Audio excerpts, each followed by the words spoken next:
रही है। आपका बहुत बहुत स्वागत माननीय गृह मंत्री जी। तालियों की गड़गड़ाहट रुकनी नहीं चाहिए, ये शोर जाना चाहिए पूरे हरियाणा में कि हम हरियाणा जीत रहे हैं। अब मैं अनुरोध करूंगी तीनों प्रत्याशियों से कि वो माननीय केंद्रीय मंत्री राव इंद्रजीत सिंह जी को पगड़ी पहनाकर उनका स्वागत करें। लक्ष्मण जी, अनिल जी, कृष्ण जी, ये तीन आपके बीच में आ रहे हैं हैट्रिक बनाने के लिए। हरियाणा में भी हैट्रिक और रेवाड़ी में भी हैट्रिक। अब मैं अनुरोध करूंगी, क्योंकि ये मोहन की धरा है और मोहन की धरा पर मोहन आए हैं, हमारे प्रदेश अध्यक्ष बड़ोली जी आए हैं, और क्योंकि यहाँ पर रेवाड़ी पर भगवान श्री कृष्ण भी आए थे, तो मोहनलाल बड़ोली जी का स्वागत। मैं अनुरोध करूंगी लक्ष्मण जी से कि वो मोहनलाल बड़ोली जी को पगड़ी पहनाकर उनका स्वागत करें।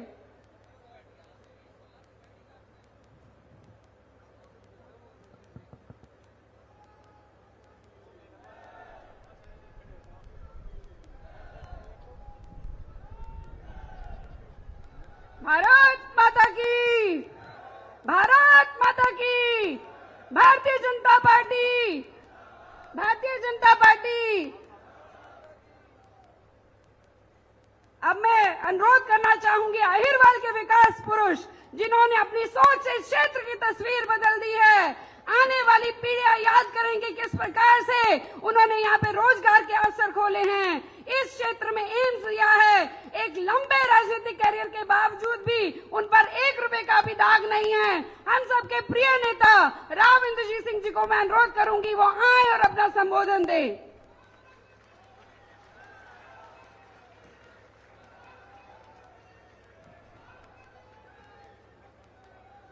माननीय होम मिनिस्टर साहब अमित शाह जी, पार्टी के अध्यक्ष मोहन बड़ोली जी, रेवाड़ी की अध्यक्षा वंदना पोपली जी, हमारे तीनों प्रत्याशी भाई लक्ष्मण सिंह, अनिल दहीना और डॉक्टर साहब, पार्टी के सभी सम्मानित वरिष्ठ पदाधिकारीगण, यहाँ रेवाड़ी में उपस्थित इलाके की आई हुई सरदारी, बुजुर्गों, साथियों, दोस्तों, आप सबकी तरफ से सबसे पहले तो अमित भाई का मैं स्वागत करता हूं कि आज के दिन जब जम्मू एंड कश्मीर के अंदर भी इलेक्शंस चल रहे हैं तो उन्होंने टाइम निकाल करके और रेवाड़ी को नवाजा, और आज आपके बीच में आकर के मैं समझता हूं जो संदेश देकर के जाएंगे हमारी पार्टी के लिए और हमारे सभी तीनों कैंडिडेट्स के लिए सकारात्मक रहेगा। मैं ये भी कहना चाहता हूं साथियों कि रेवाड़ी एक प्रतिष्ठित सीट दक्षिणी हरियाणा की कहलाई जाती है। अनेक लोग यहां से लड़ने की इच्छा रखते हैं, लेकिन टिकट तो एक ही को मिलती है। दुर्भाग्यपूर्ण पिछले दिनों के अंदर भी और इस दिनों के अंदर भी जिन लोगों को टिकट नहीं मिल पाई वो पार्टी से बागी होकर के और इंडिपेंडेंट तौर के ऊपर अपना पर्चा भर दिए। मैं ये कहना चाहता हूं कि आज के दिन ये किसी इंडिविजुअल का इलेक्शन नहीं है, ये साउथ हरियाणा के वर्चस्व का इलेक्शन है कि हरियाणा की राजनीति के अंदर हमारा वर्चस्व और दबदबा रहेगा या नहीं रहेगा। ये किसी एक बिरादरी का इलेक्शन नहीं है, कोई एक बिरादरी से इलेक्शन जीत नहीं सकता। सभी को इसके अंदर अपना आहुति डालनी पड़ेगी और योगदान देना पड़ेगा। इसलिए मैं यूं कहता हूं कि जब यहां पर से कोई कैंडिडेट तय किया जाता है पार्टी की तरफ से, तो उस कैंडिडेट के प्रति चाहे किसी को निराशा ही क्यों ना हो टिकट ना मिलने के बावजूद, तो उसको अपनी निराशा को की घूंट पी करके और इस कैंडिडेट के लिए, लक्ष्मण सिंह के लिए काम करना चाहिए। मैं उदाहरण देना चाहता हूं, 2 बार मेरी बेटी ने यहां से टिकट मांगा था। सन 14 के अंदर मांगा था और सन 19 के अंदर मांगा था। पार्टी ने मेरी बेटी को टिकट नहीं दिया, लेकिन जो भी कैंडिडेट खड़े हुए थे, बावल से खड़े हुए थे, कोसली से खड़े हुए थे, रेवाड़ी से खड़े हुए थे, बरकरार उनके साथ देकर के उनको जिताने के अंदर अपनी तरफ से जितना भी योगदान था सो वो उन्होंने दिया। आज मैं अमित भाई आपको ज्यादा नहीं कहना चाहता कि आप जितने यहां पर आकर के असर डालेंगे वो तो डालेंगे ही, लेकिन मैं रेवाड़ी से हमेशा लोकसभा के इलेक्शंस के अंदर जीतता आया हूं और इस बार भी जो हमारे 3 हलके हैं, रेवाड़ी के कोसली तो खैर रोहतक में चला गया, लेकिन बावल और रेवाड़ी दोनों हलके के अंदर आज के दिन हमने जो जीत प्राप्त करी है, उसके अंदर सर्वप्रथम जीत इस क्षेत्र की अगर किसी ने की है तो रेवाड़ी हलके ने की है। तो लक्ष्मण सिंह आज के यहां के प्रत्याशी हैं, डहीना से हमारे अनिल डहीना हैं और डॉक्टर साहब हमारे बावल से कैंडिडेट हैं। मैं आपको इतना ही कहना चाहता हूं मेरे साथियों कि जिन लोगों ने मेरा सहयोग किया था लोकसभा के अंदर, कृपा करके लक्ष्मण सिंह यादव को भी अपना ही कैंडिडेट समझें। ये समझें कि आज के दिन इंद्रजीत सिंह इलेक्शन लड़ रहा है, आज के दिन अमित भाई इलेक्शन लड़ रहे हैं, आज के दिन नरेंद्र भाई मोदी इलेक्शन लड़ रहे हैं।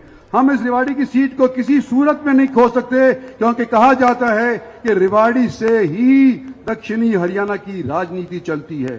तो मेरा आप लोगों से अनुरोध है, आपके अजीज के तौर के ऊपर, आपके हमसफर साथी के तौर के ऊपर, कि आज के दिन हमारे इन तीनों कैंडिडेट्स को आप यहां पर से जिता करके भेजें, अपनी रिश्तेदारियों के अंदर जाएं और जो 5-7 दिन बकाए हैं 5 तारीख तक, चैन से इन दिनों के अंदर ना बैठें और रिश्तेदारी में जा करके और कमल के फूल के लिए अपना वोट बटोरें। यही मेरी आपसे विनती है। धन्यवाद और जय हिंद।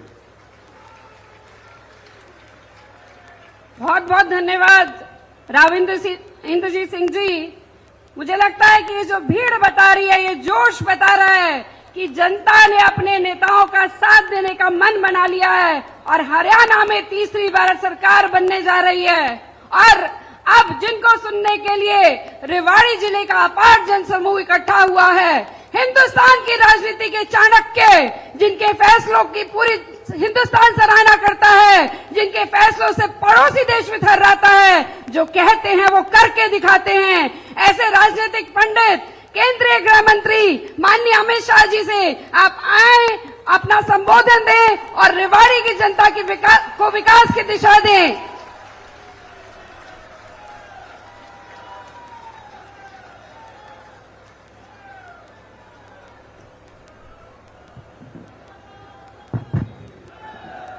मेरे साथ बोलिए, भारत माता की। क्यों भाई, रेवाड़ी वालों की आवाज को क्या हो गया है? राव तुलाराम की भूमि है भाई, ऐसी आवाज नहीं चलेगी। मेरे साथ दोनों हाथ उठाइए, उठाइए अंत तक सभी लोग दोनों हाथ, विजय के संकल्प की मुट्ठी बीजिए और प्रचंड आवाज से बोलिए, भारत माता की, भारत माता की, वंदे वंदे। आज की इस भाजपा की सभा में मेरे साथ उपस्थित भारतीय जनता पार्टी के वरिष्ठ नेता, केंद्रीय मंत्री श्रीमान राव इंद्रजीत सिंह जी, हमारे प्रदेश अध्यक्ष श्रीमान मोहनलाल बडोली जी,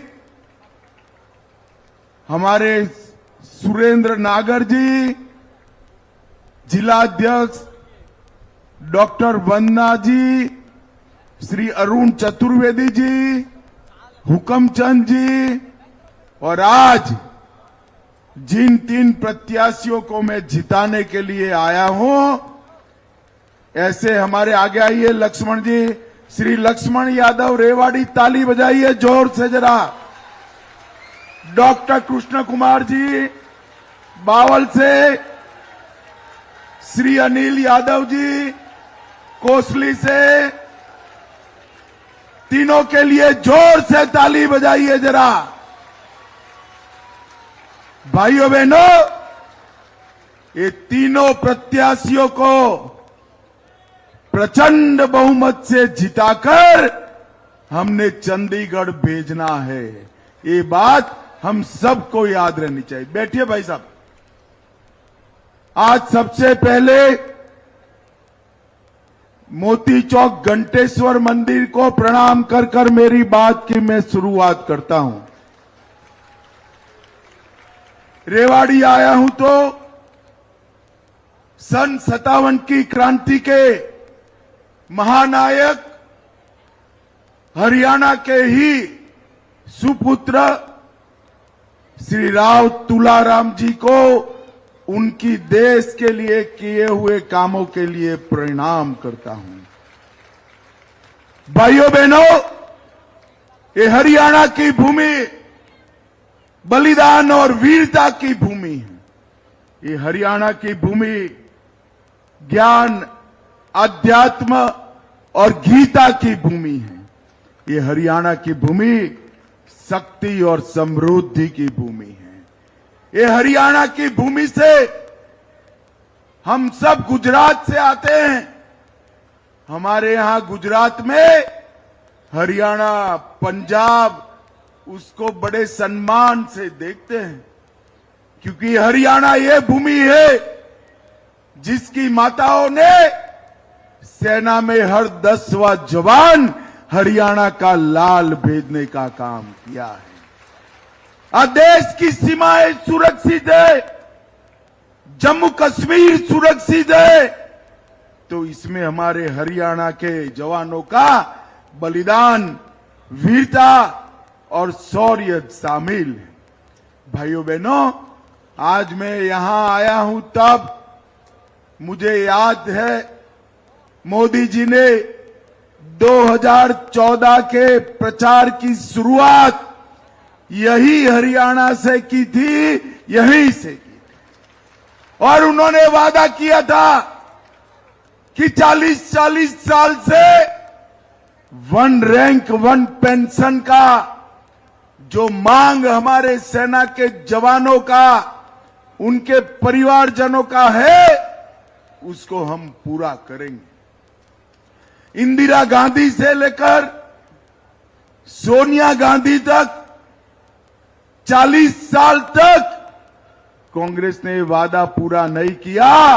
आपने मोदी जी को प्रधानमंत्री बनाया।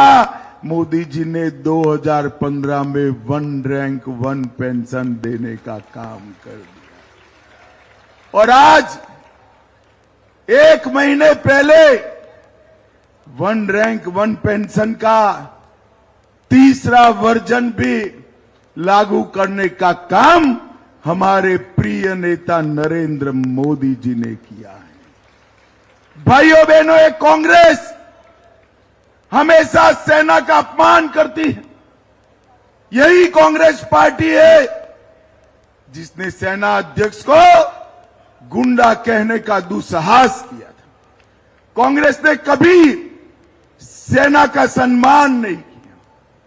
उन्होंने भ्रांतियां फैलाने का काम, अभी एक भ्रांति फैला रहे हैं कि अग्निवीर से जो बच्चे वापिस आएंगे वो बच्चों को वैसे ही छोड़ दिया जाएगा। हरियाणा वालों, मैं आज आपके बीच में वादा कर कर जाता हूं, हरियाणा का एक भी अग्निवीर पेंशन वाली नौकरी के बगैर नहीं रहेगा। ये भारतीय जनता पार्टी का वादा। भारत सरकार और हरियाणा सरकार मिलकर जितने भी अग्निवीर आएंगे वो सभी को पक्की पेंशन वाली सरकारी नौकरी देने का नरेंद्र मोदी जी का निर्णय है।